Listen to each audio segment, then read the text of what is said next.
Hello friends, आपका स्वागत है अपने चैनल बाइलिंगुअल मैथ्स क्लासेस में।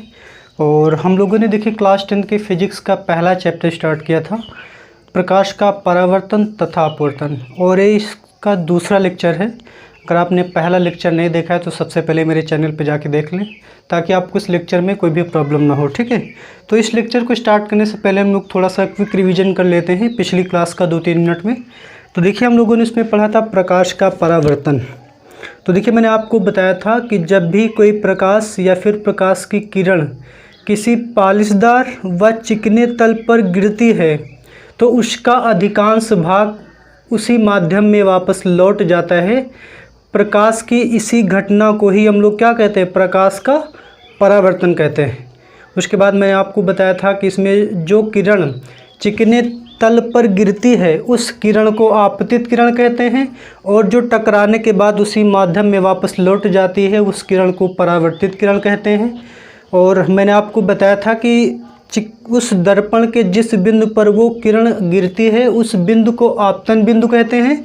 और अगर आपतन बिंदु पर हम लोग कोई लंब रेखा खींचे तो उस लंब रेखा को ही हम लोग क्या कहते हैं, अभिलंब कहते हैं।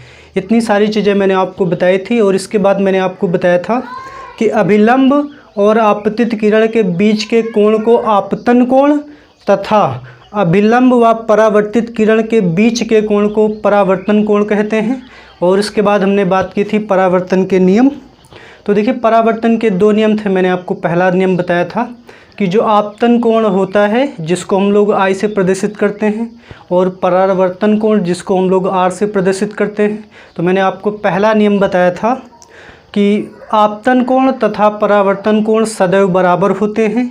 और दूसरा नियम मैंने बताया था कि आपतित किरण तथा आपतन बिंदु पर अभिलंब व परावर्तित किरण ये तीनों एक ही तल में होते हैं। ये 2 नियम बताया था।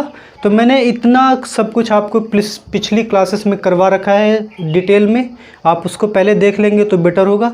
आज हम इसके आगे कंटिन्यू करेंगे प्रतिबिंब के बारे में। तो देखिए प्रतिबिंब होता क्या है। देखिए मैंने आपको बताया था कि मैं नेक्स्ट लेक्चर में आपको दर्पण के बारे में बताऊंगा, बट दर्पण के बारे में पढ़ने से पहले हम लोग प्रतिबिंब के बारे में समझ लेंगे तो ज़्यादा बेटर होगा। तो चलिए हम लोग प्रतिबिंब के बारे में समझते हैं। तो आप लोगों ने देखा होगा कि जब भी हम किसी वस्तु को दर्पण में देखते हैं तो उस वस्तु की आकृति उसमें दिखाई देती है ना। जब भी हम किसी दर्पण में जो है किसी वस्तु को देखते हैं तो उस वस्तु की आकृति दिखाई देती है, और उस आकृति को ही हम लोग क्या कहते हैं, वस्तु का प्रतिबिंब कहते हैं।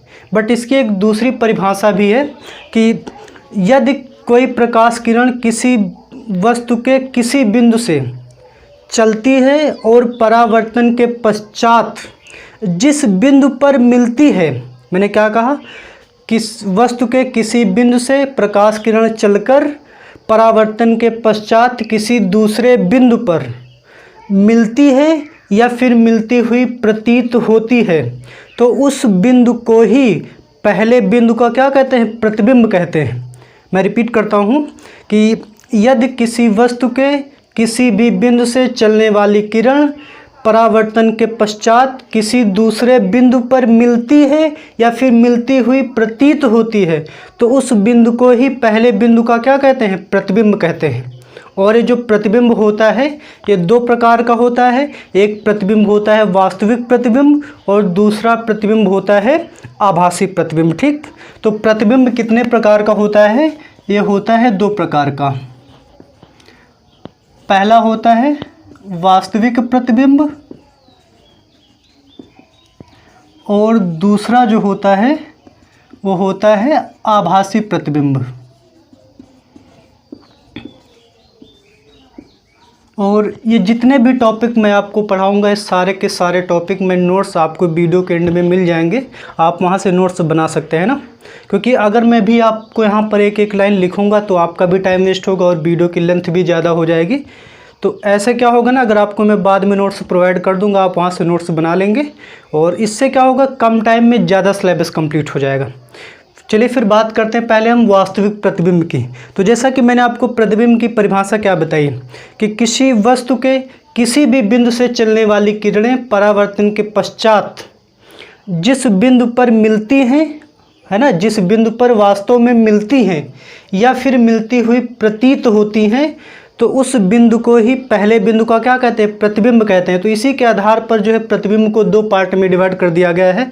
और पहला पार्ट है, पहला जो प्रतिबिंब होता है वास्तविक प्रतिबिंब होता है, और जो दूसरा प्रतिबिंब होता है वो होता है आभासी प्रतिबिंब। ठीक है, तो अब देखिए वास्तविक प्रतिबिंब कब बनेगा, तो आप याद रखेंगे जब भी किसी वस्तु के किसी बिंदु से चलने वाली किरणें परावर्तन के पश्चात यदि वास्तव में मिलती हैं तो वहाँ पे जो प्रतिबिंब बनता है वो प्रतिबिंब वास्तविक प्रतिबिंब होगा। ठीक है, मैंने क्या कहा कि जब किरणें परावर्तन के पश्चात वास्तव में मिलती हैं तो उस केस में जो बना हुआ प्रतिबिंब होता है वो प्रतिबिंब वास्तविक होता है। लेकिन आभासी प्रतिबिंब, अगर परावर्तन के पश्चात किरणें आती हुई केवल प्रतीत होती हैं, मतलब वास्तव में मिलती नहीं है, क्या होती हैं, आती हुई प्रतीत होती हैं परावर्तन के पश्चात, तो उस बिंदु पर जो प्रतिबिंब बनता है वो पहले बिंदु का कौन सा प्रतिबिंब होगा, आभासी प्रतिबिंब होगा। ठीक है, तो दो टाइप के प्रतिबिंब बताए मैंने, पहला बताया वास्तविक प्रतिबिंब, दूसरा मैंने क्या बताया, आभासी प्रतिबिंब। यानी वास्तविक प्रतिबिंब तब बनेगा जब किरणें परावर्तन के पश्चात वास्तव में मिलती हैं तो वास्तविक प्रतिबिंब बनता है। लेकिन अगर परावर्तन के पश्चात केवल आती हुई प्रतीत होती हैं तो उस केस में जो बना प्रतिबिंब होता है वो प्रतिबिंब आभासी होता है। ठीक है, तो आई होप आपको प्रतिबिंब के बारे में क्लियर हो गया होगा। ठीक है, अभी आगे जैसे जैसे हम लोग क्वेश्चन भी करेंगे न्यूमेरिकल तो आपको चीज़ें और क्लियर हो जाएंगी, कैसे पता करेंगे कि प्रतिबिंब मेरा वास्तविक है या फिर रियल, यानी कि वास्तविक है या फिर आभासी, है ना। तो चलिए फिर बढ़ते हैं इसके आगे। और देखिए जो वास्तविक प्रतिबिंब होता है ना, इसको हम लोग पर्दे पर प्राप्त कर सकते हैं। पर्दे का मतलब स्क्रीन पर। इस वास्तविक प्रतिबिंब को पर्दे पर लिया जा सकता है, लेकिन ये जो आभासी प्रतिबिंब होता है ना, इस प्रतिबिंब को पर्दे पर नहीं लिया जा सकता है। ये इंपॉर्टेंट है, आप लोग याद रखेंगे कि जो ये रियल इमेज होती है, यानी कि जो वास्तविक प्रतिबिंब होता है, इसको पर्दे पर लिया जा सकता है, लेकिन आभासी प्रतिबिंब जो है इसको पर्दे पर लिया नहीं जा सकता है। लेकिन ये जो आभासी प्रतिबिंब होता है ना, इसका फ़ोटो ले सकते हैं। मैंने क्या कहा कि जो वास्तविक प्रतिबिंब है ये पर्दे पर लिया जा सकता है, लेकिन जो आभासी प्रतिबिंब है इसको पर्दे पर नहीं लिया जा सकता है, लेकिन इस आभासी प्रतिबिंब का फ़ोटो लिया जा सकता है। ठीक है, तो आई होप आपको जो है क्लियर हो गया होगा। तो बढ़ते हैं फिर इसके आगे। तो चलिए फिर अब हम लोग पढ़ेंगे दर्पण के बारे में, और ये दर्पण होता क्या है। तो जो दर्पण होता है ना, वो कांच का एक टुकड़ा होता है, और उसको जो है हम लोग कुछ डेंटिंग पेंटिंग करके जो इसको हम लोग दर्पण में बनाते हैं। ठीक है, और बनाते कैसे हैं वो मैं आपको बता देता हूँ। तो जो कांच का टुकड़ा होता है, आप सपोज करिए मेरा एक कांच का टुकड़ा है, इसका एक तल ये हो गया और दूसरा तल इधर वाला हो गया। ठीक है, तो जो कांच के एक तल पर जो है पारे की कलाई तथा रेड ऑक्साइड या फिर किसी गहरे कलर का पेंट होता है।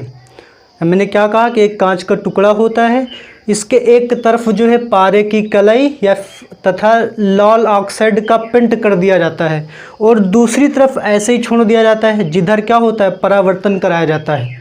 ठीक है, तो जिस तरफ जो हम लोग पेंट वेंट नहीं करते हैं उस तल को हम लोग कहते हैं परावर्तक तल, और जो परावर्तन है ना उसी तल में किया जाता है। अब देखिए हम लोग पारे की कलाई क्यों करते हैं, क्योंकि जो पारा होता है ना बहुत चमकदार धातु होती है, तो जितना ज़्यादा वो चमकदार होगा तो परावर्तन उतना ही अच्छा उसमें होता है।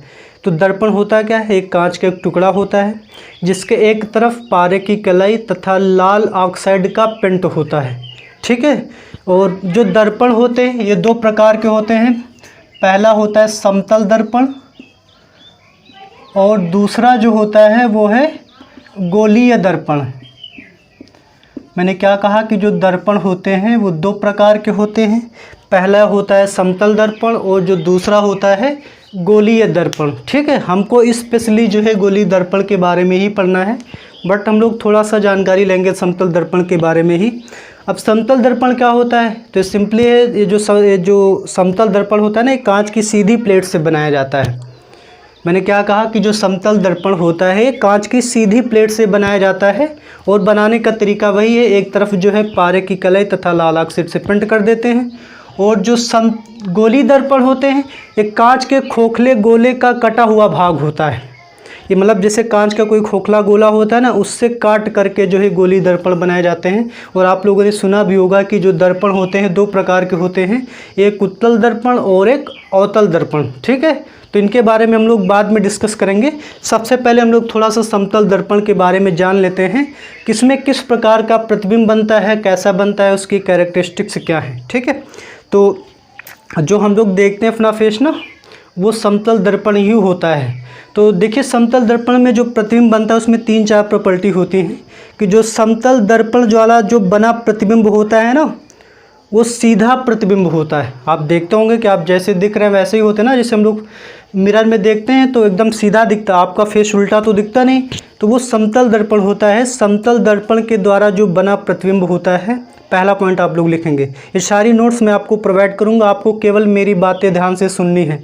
पहला पॉइंट क्या है कि जो समतल दर्पण जो द्वारा जो बना प्रतिबिंब होता है वो सीधा प्रतिबिंब होता है।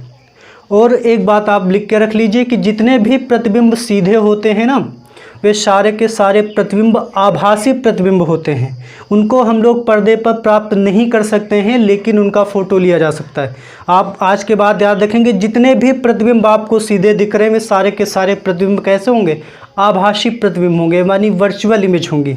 ठीक है, और दूसरा पॉइंट, वो जो प्रतिबिंब बनता है ना समतल दर्पण, उसकी साइज क्या होती है, तो उसकी जो साइज होती है वस्तु के आकार का होता है। यानी जितनी बड़ी वस्तु उसमें दिखाई जाएगी मिरर में, उतना ही बड़ा इमेज बनता है। ये दूसरा पॉइंट हो गया।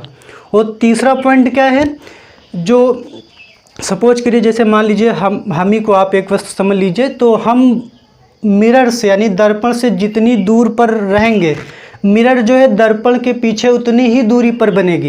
यानी जो समतल दर्पण के द्वारा जो बना प्रतिबिंब होता है, वो दर्पण से वस्तु की दूरी जितनी होती है उतनी ही दर्पण के पीछे प्रतिबिंब की दूरी होती है। अगर जो है सपोज करिए मैं ही दर्पण से 2 सेंटीमीटर की दूरी पर खड़ा हूँ, तो जो प्रतिबिंब है वो भी दर्पण के पीछे 2 सेंटीमीटर ही बनेगा, दूरी पर ही बनेगा। ठीक है, तीसरा पॉइंट है। और चौथा पॉइंट है कि अगर हम दर्पण की ओर जितनी स्पीड से जाएंगे, आप सपोज करिए हम लोग x वेग से जा रहे हैं, तो जो प्रतिबिंब है वो भी x के वेग से ही दर्पण की ओर आएगा।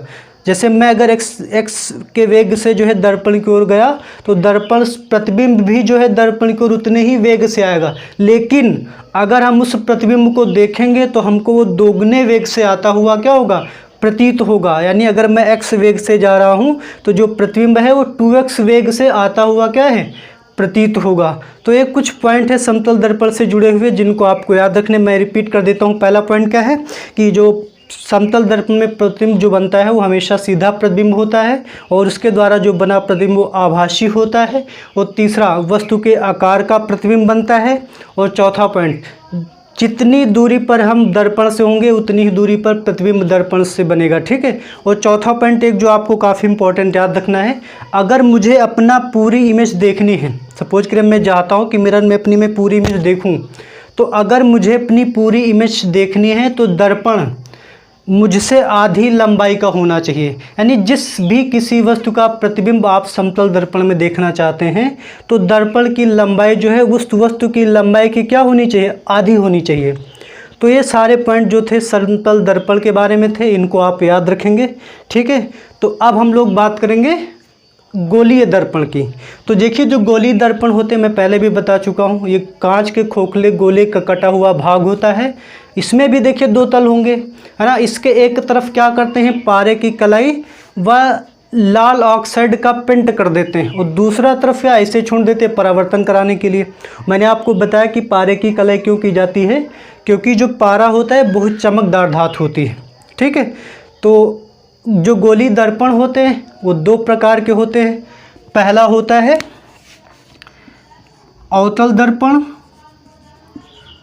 और जो दूसरा होता है वो होता है उत्तल दर्पण।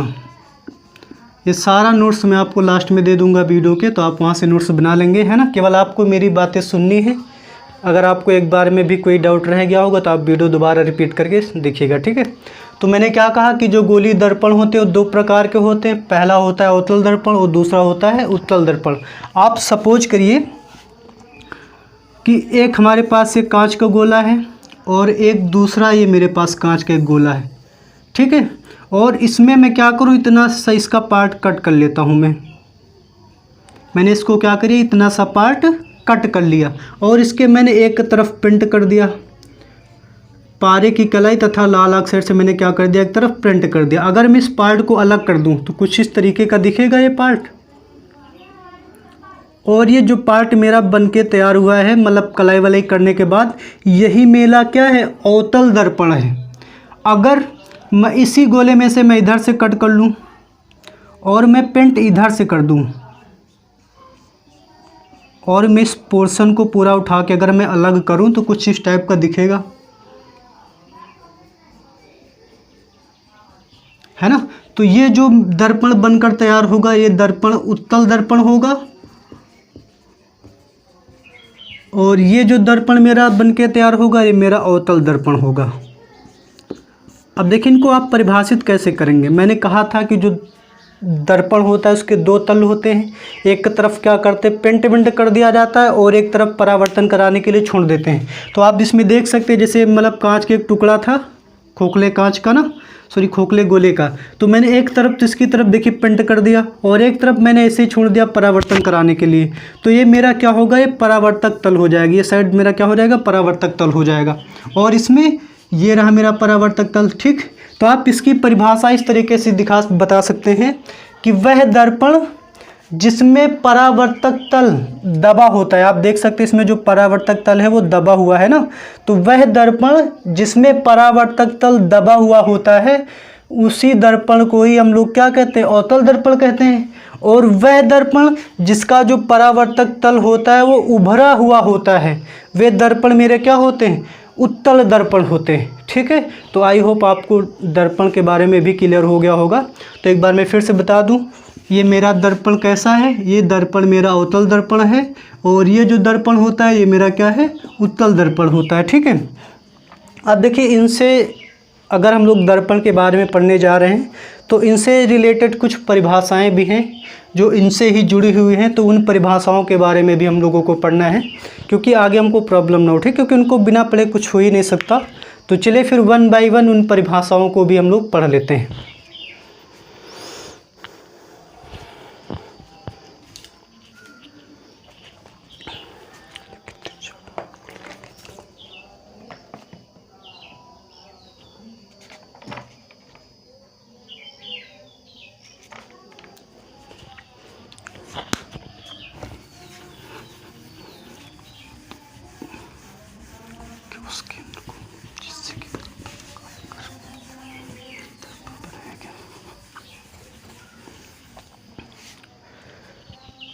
तो चलिए फिर इनसे रिलेटेड कुछ परिभाषा हम लोग पढ़ते हैं। और सबसे पहले हम लोग पढ़ते हैं वक्रता केंद्र, या आखिर वक्रता केंद्र क्या होता है। वक्रता केंद्र, तो देखिए आपको पता है कि जो ये दर्पण होते हैं ना, किसी न किसी गोले से ही तो काट कर बनाए जाते हैं। तो जो गोले का जो केंद्र होता है जिससे काट कर वो दर्पण बनाया गया है, उसी केंद्र को ही वक्रता केंद्र कहते हैं, ठीक है। मैंने क्या कहा, उस गोले का केंद्र जिससे कि काट कर मेरा दर्पण बनाया गया है, उसको ही दर्पण का क्या कहते हैं, वक्रता केंद्र कहते हैं। जैसे मान लेते हैं ये मेरा मिरर है ना, इसको काट कर बनाया गया है। अगर मैं इसको पूरा कंप्लीट करूँ तो कुछ इस तरीके का रहा होगा गोला, है ना। तो यहाँ पे जो गोले का जो केंद्र है, इस केंद्र को ही इस दर्पण का क्या कहते हैं, वक्रता केंद्र कहते हैं। और इसको हम लोग प्रदर्शित करते हैं कैपिटल C से, ठीक है। मैंने क्या कहा, उस गोले का केंद्र जिससे काटकर दर्पण बनाया गया है, उसे ही दर्पण का वक्रता केंद्र कहते हैं, ठीक है। और इसके बाद हम लोग बात करेंगे वक्रता त्रिज्या। वक्रता त्रिज्या, तो वक्रता केंद्र को जो हम लोग C से प्रदर्शित करते हैं और वक्रता त्रिज्या को प्रदर्शित करते हैं कैपिटल R से, कहीं कहीं स्मॉल r भी यूज कर लेते हैं। तो ये वक्रता त्रिज्या क्या होती है, तो इसमें भी वही है, उस गोले की त्रिज्या जिससे काट कर दर्पण बनाया गया है, उस त्रिज्या को ही दर्पण की वक्रता त्रिज्या कहते हैं। वो कोई सा भी दर्पण हो, चाहे अवतल दर्पण हो चाहे उत्तल दर्पण हो, यानी कि उस गोले की त्रिज्या जिससे काट कर वो दर्पण बनाया गया है, उस त्रिज्या को ही दर्पण की वक्रता त्रिज्या कहते हैं, ठीक है। जैसे मान लेते हैं मेरे पास दर्पण था और इससे ही काट कर, एक गोला था ना, इसे काट कर मान लेते हैं मैंने दर्पण बनाया है, और इसकी जो त्रिज्या होगी आपको पता है ये त्रिज्या ही तो है, तो इस त्रिज्या को ही हम लोग क्या कहेंगे, इस दर्पण की वक्रता त्रिज्या कहेंगे। ठीक है, तो वक्रता केंद्र क्या होता है, उस गोले का केंद्र जिससे काट कर दर्पण बनाया गया है वक्रता केंद्र कहते हैं। और वक्रता त्रिज्या क्या है, उस गोले की त्रिज्या, उस गोले की त्रिज्या जिससे काट कर मेरा दर्पण बनाया गया है उसे ही क्या कहेंगे, दर्पण की वक्रता त्रिज्या कहेंगे। ठीक है, इसके बाद हम लोग बात करेंगे कि मुख्य अक्ष क्या होती है। मुख्य अक्ष, मुख्य अक्ष, बट इससे पहले हम लोग समझ लेते हैं आखिर ध्रुव क्या होता है। तीसरे नंबर पे ध्रुव, तो ये जो मेरा परावर्तक तल होता है ना, ध्यान से सुनिए मेरी बात, परावर्तक जो तल होता है, इस परावर्तक तल के मध्य बिंदु को, जैसे मान लेते हैं मेरा परावर्तक तल है, और इस परावर्तक तल के जो मध्य बिंदु को ही दर्पण का ध्रुव कहते हैं। क्या कहा मैंने, परावर्तक तल के मध्य बिंदु को ही दर्पण का ध्रुव कहते हैं, और इसको हम लोग प्रदर्शित करते हैं कैपिटल P से। देखिए वक्रता केंद्र को कैपिटल C प्रदर्शित करते हैं, और वक्रता त्रिज्या को R से प्रदर्शित करते हैं, और जो ध्रुव होता है उसको P से प्रदर्शित करते हैं। ठीक है, अब हम लोग बात करेंगे मुख्य अक्ष की। तो देखिए मुख्य अक्ष एक रेखा होती है जो वक्रता केंद्र और ध्रुव दोनों को मिलाने पर प्राप्त होती है। ठीक है, तो आप मुख्य अक्ष की परिभाषा एक बता सकते हैं कि वक्रता केंद्र तथा ध्रुव को मिलाने वाली रेखा को ही दर्पण का मुख्य अक्ष कहते हैं। यानी कि वक्रता केंद्र और ध्रुव को मिलाने वाली रेखा को दर्पण की मुख्य अक्ष कहते हैं। ठीक है, मैं इन सारी चीज़ों को एक बार रिपीट कर देता हूँ।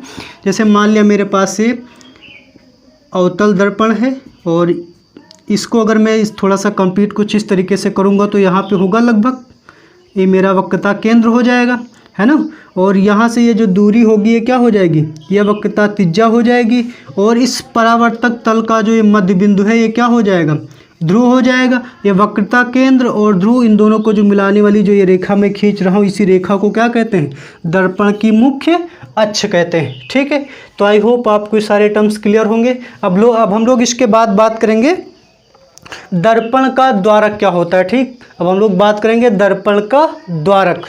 तो ये जो मेरा परावर्तक तल है ये वाला, ये जो मेरा परावर्तक तल है इसके व्यास को, ये रहा जो व्यास ये वाला, ये, तो इस परावर्तक तल के व्यास को ही जो है दर्पण का द्वारक कहते हैं। मैंने क्या कहा, जो परावर्तक तल होता है इसके व्यास को ही दर्पण का क्या कहते हैं, द्वारक कहते हैं। अगर मान लेते मेरा ये रहा मेरे पास उत्तल दर्पण, तो इसका द्वारक ये हो जाएगा ना, ये M1 M2, ये जो रेखा M1 M2 है ये वाली रेखा, इस रेखा को ही हम लोग क्या कहते हैं, दर्पण का द्वारक कहते हैं। ठीक है, जैसे इसमें मान लेते ये रही ये रेखा जो मैंने खींची है M1 M2, ये इस अवतल दर्पण का क्या हो जाएगा, द्वारक हो जाएगा। तो पांचवा पॉइंट मेरा था दर्पण का द्वारक। ठीक है, अब हम लोग बात करेंगे जो है फोकस क्या होता है। ठीक है, मोस्ट इम्पॉर्टेंट पॉइंट है फोकस। किसी भी दर्पण का फोकस क्या होता है, तो चलिए मैं इसको रफ कर देता हूँ। चलिए फिर हम लोग समझ लेते हैं आखिर मुख्य फोकस क्या होता है। एक्चुअली देखिए होता क्या है, जैसे मान लेते हैं हमारे पास एक दर्पण है, आप समझ गए होंगे कि ये अवतल दर्पण है ना, और इस अवतल दर्पण की ये मुख्य अक्ष हो जाएगी। मैं उत्तल दर्पण को भी बना लेता हूँ, ये मेरा उत्तल दर्पण है। ये सारा नोट्स आपको मैं लास्ट वीडियो में प्रोवाइड करूँगा, तो आप नोट्स की टेंशन ना लें। ये मेरा हो जाएगा, ये रहा ध्रुव ना, इसको हमने बताया था कि जो परावर्तक तल का जो मध्य बिंदु होता है उसको हम लोग ध्रुव बोलते हैं। इसमें भी देखिए परावर्तक तल का मध्य बिंदु, और इसमें देखिए अगर इस आप गोले को कंप्लीट करेंगे कुछ इस तरीके से होगा, तो यहाँ पे लगभग मान लेता हूँ वक्रता केंद्र है। ठीक है, और यहाँ पर भी देखिए वक्रता केंद्र इधर हो जाएगा। तो वक्रता केंद्र और फोकस ध्रुव को मिलाने वाली जो रेखा होती है मुख्य अक्ष होती है। ये सारी चीज़ें मैंने आपको बता दी हैं। अब देखिए हम लोगों को पढ़ना है मुख्य फोकस। तो देखिए क्या होता है, जब समांतर किरणें, किसके समांतर किरणें, मुख्य अक्ष के, यानी मुख्य अक्ष के समांतर जितनी भी किरणें, देखिए जैसे मैं कई सारे किरणें मुख्य अक्ष के समांतर यहाँ पे आपतित करता हूँ, तो ये जो समांतर किरणें हैं मुख्य अक्ष की, परावर्तन के पश्चात यानी कि मुख्य अक्ष के समांतर किरणें परावर्तन के पश्चात जिस बिंदु से जाती हैं या फिर जाती हुई प्रतीत होती हैं उस बिंदु को ही दर्पण का मुख्य फोकस कहते हैं। तो जैसे मान लीजिए समांतर किरणें गई, यहाँ से परावर्तित होकर ऐसे गुजर रही हैं, यहाँ से परावर्तित होकर कुछ इस तरीके से गुजर रही हैं।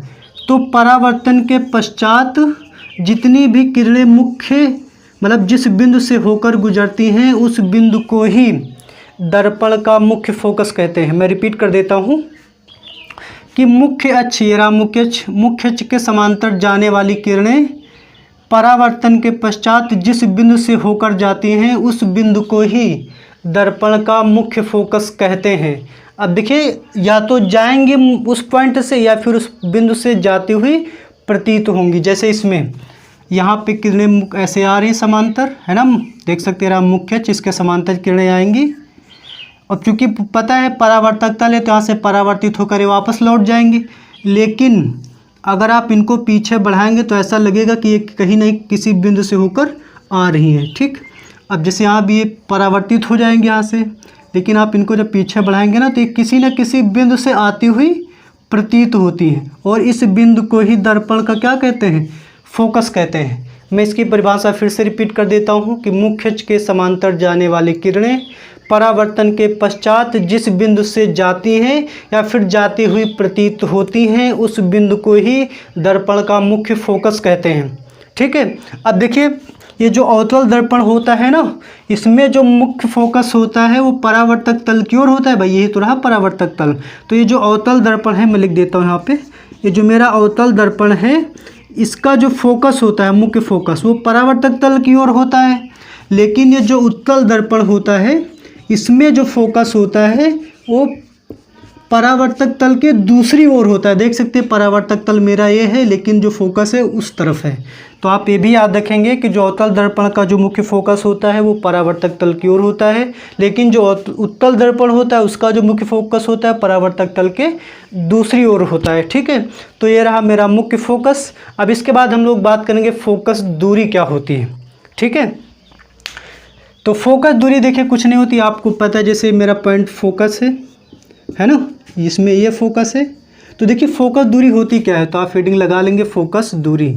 ये सारा नोट्स मैं आपको दे दूंगा, मैंने कई बार बताया है, तो आप नोट्स की टेंशन ना लें।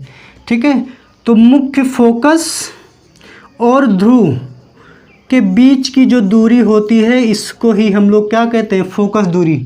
यानी कि ध्रुव और मुख्य फोकस के बीच की दूरी को हम लोग क्या कहते हैं, फोकस दूरी कहते हैं। और ये जो फोकस होता है ना इसको हम लोग कैपिटल F से प्रदर्शित करते हैं, और ये जो फोकस दूरी होती है इसको हम लोग स्मॉल f से प्रदर्शित करते हैं। ठीक है, याद रखेंगे कि ध्रुव तथा फोकस के मिलाने वाली जो रेखा या फिर ध्रुव तथा फोकस के जो बीच की जो दूरी होती है उस दूरी को ही जो है दर्पण की फोकस दूरी कहा जाता है, और इस फोकस दूरी को हम लोग स्मॉल f से प्रदर्शित करते हैं। तो आई होप आपको ये सारे टर्म्स क्लियर होंगे। देखिए आप एक बार अगर पढ़ेंगे तो हो सकता है थोड़ी देर में आपको चीज़ें याद न रहें, तो आप वीडियो को कम से कम 1-2 बार या 3 बार, आपको जितनी बार आवश्यकता हो आप देख लीजिएगा, तभी जाके आपके सारे डाउट्स क्लियर हो जाएंगे। ठीक है, मेरी गारंटी है कि आपको डाउट नहीं रहेगा। मुझे लग रहा है जहाँ पे स्टूडेंट को प्रॉब्लम आती है मैं उसको रिपीट कर दूंगा। ठीक है, फिर भी अगर कहीं कमी रह गई होगी तो आप बताइएगा, जिसको मैं नेक्स्ट वीडियो में ज़रूर बताऊंगा।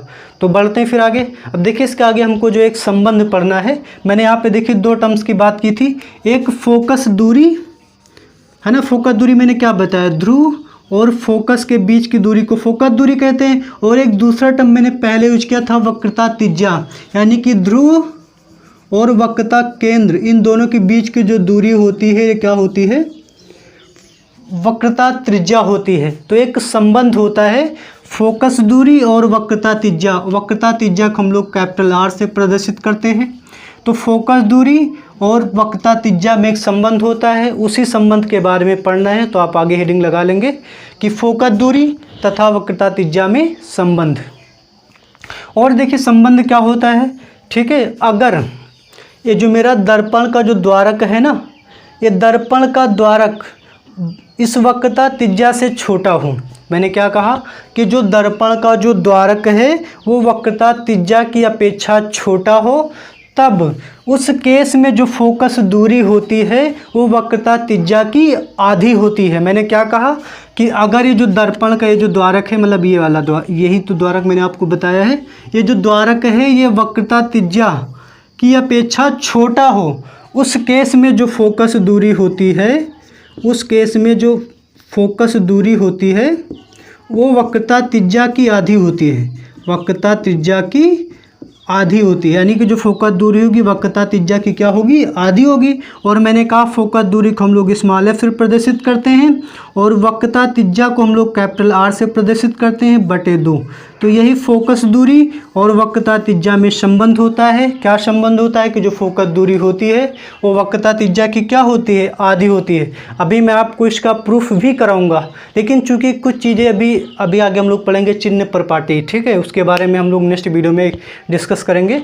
तो उस चिन्ह परपाटी के बगैर जो इसका प्रूफ आपको डाउट में रखेगा, इसलिए मैं उसको भी नहीं बताऊँगा। तो फिलहाल अभी के लिए आप इतना याद रखिए कि जो फोकस दूरी होती है वो वक्रता त्रिज्या की क्या होती है, आधी होती है। इसके बाद आप एक नोट पॉइंट याद रखेंगे, जो हम लोगों ने समतल दर्पण पढ़ा था ना, उसकी फोकस दूरी जो है अनंत होती है। तो आप याद रखेंगे नोट की जो समतल दर्पण की फोकस दूरी क्या होती है, अनंत होती है, ठीक है। तो ये रहा रिलेशन फोकस दूरी और वक्रता त्रिज्या में। तो चलिए फिर आगे बढ़ते हैं और एक टॉपिक करके इसके बाद लेक्चर को फिनिश करते हैं।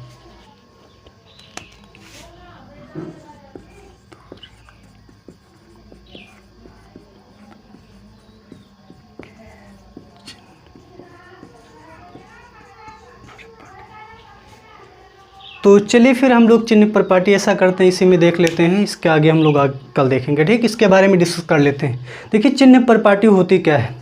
देखिए आपको पता है जैसे दर्पण है तो उसमें हम लोग वस्तु को रखेंगे, उसका प्रतिबिंब देखेंगे, फोकस दूरी नापेंगे, वक्रता त्रिज्या नापेंगे। तो ये सारी चीज़ें हमको कौन सी चीज़ें प्लस में लेनी है, क्या माइनस में लेनी है, यही जो है मुझे चिन्ह परपाटी के अंतर्गत पता चलता है, ठीक है। तो ये चिन्ह परपाटी कहती क्या है कि पहला पॉइंट कि जो प्रकाश किरणें होती है ना भाई, जैसे हमको इमेज बनानी है, मैंने आपको सबसे पहले बता दिया कि जब भी प्रकाश की किरणें परावर्तन के पश्चात जिस बिंदु पर मिलती है वहीं पर प्रतिबिंब बनेगा। अब मुझे जैसे बनाना है प्रतिबिंब तो वहाँ पे प्रकाश किरणें डालनी होंगी ना। तो आप पहला पॉइंट इसके अंतर्गत याद रखेंगे इसके नियमों के अनुसार कि जो प्रकाश किरणें हैं वो हमेशा बाईं ओर से ही डाली जाती हैं। बाईं ओर से क्या मतलब, जैसे ये रहा दर्पण, तो जो प्रकाश किरणें ना हम लोग इधर से ही आपतित कराएंगे, ठीक, इधर से नहीं आपतित कराएंगे। क्यों, तो याद रखेंगे जो प्रकाश किरणें हैं वो हमेशा जो है बाईं ओर से ही आपतित कराई जाती हैं, ठीक है, डाली जाती है। ये पहला पॉइंट। और दूसरा पॉइंट तो है कि चाहे वस्तु की दूरी हो, चाहे प्रतिबिंब की दूरी हो, या फिर फोकस दूरी हो, या फिर वक्रता त्रिज्या हो, ये सारी की सारी दूरियां हम लोग ध्रुव से ही नापेंगे, ठीक है। तो मैंने क्या कहा कि जो वस्तु की दूरी, फोकस दूरी, प्रतिबिंब की दूरी, वक्रता त्रिज्या, सारी की सारी दूरियां जो हैं किस में नापी जाती हैं, मतलब कहाँ से नापी जाती हैं, ध्रुव से, ठीक है। ये दूसरा पॉइंट है। और तीसरा पॉइंट ये है कि जब हम लोग किरण की दिशा में मापते हैं, मैंने क्या कहा, जब किरण की दिशा में कोई मापन किया जाता है तो वह दूरी को हम लोग क्या लेते हैं, पॉजिटिव लेते हैं। यानी कि किरण की दिशा में जब भी हम लोग नापेंगे तो वो सारी की सारी दूरियां क्या लेंगे, धनात्मक लेंगे। और अगर किरण की विपरीत दिशा में हम लोग दूरियां को नापेंगे यानी मापेंगे तो वो दूरियां क्या होंगी, ऋणात्मक होंगी। ये सारी चीज़ें आपको मैं भी जब अच्छे से पढ़ाऊंगा, न्यूमेरिकल कराऊंगा, अभी आगे भी कई सारे टॉपिक हैं तो उसमें आपको डाउट क्लियर हो जाएगा। आप अभी के लिए सिर्फ इतना याद रखिए कि मुझे जितनी दूरियां हैं वो सारी की सारी ध्रुव से नापनी है, और जो किरणों हैं जो हम लोग आपतित कराएंगे वो बाईं ओर से कराएंगे। और तीसरा पॉइंट मैंने क्या बताया, जो किरण की दिशा में जितनी भी दूरियां हम लोग नापेंगे वो धनात्मक लेनी है, और किरण की विपरीत दिशा में जितनी दूरियां नापेंगे वो क्या लेंगे, ऋणात्मक लेंगे। और मुख्य अक्ष के ऊपर जितनी भी दूरियां नापी जाएंगी वे सारी की सारी दूरियां मेरी धनात्मक होंगी, और मुख्य अक्ष के जितनी दूरियां नीचे जो है मापी जाएंगी वे सारी की सारी दूरियां क्या होंगी, ऋणात्मक होंगी, ठीक है। और इस चिन्ह परपाटी के अनुसार आपको एक नोट पॉइंट आपको हमेशा के लिए याद रखना है कि जो अवतल दर्पण होता है ना उसकी फोकस दूरी जो है ऋणात्मक होती है, और उत्तल दर्पण की फोकस दूरी क्या होती है, धनात्मक होती है, ठीक है। अवतल दर्पण की फोकस दूरी ऋणात्मक होती है, ऋणात्मक, और जो उत्तल दर्पण होता है उसकी फोकस दूरी धनात्मक, यानी क्या होती है, धनात्मक होती है। तो इतनी सारी चीज़ें आप याद रखेंगे। देखिए मैं बहुत ज़्यादा चीज़ें एक ही दिन में नहीं कराऊंगा, क्योंकि जब वीडियो की लेंथ ज़्यादा हो जाती है तो थोड़ा सा बोरिंग लगने लगता है। तो छोटे छोटे वीडियोज़ बनाएंगे और उसमें ज़्यादा कम टाइम में ज़्यादा सिलेबस कंप्लीट करने की कोशिश करेंगे, ठीक है। तो ठीक है, मिलते हैं नेक्स्ट वीडियो में। आप नोट्स बना लीजिएगा, अभी मैं आपको नोट्स प्रोवाइड कर दूंगा इसी वीडियो के लास्ट में। तो चलिए फिर मिलते हैं नेक्स्ट वीडियो में। Thank you for watching this video.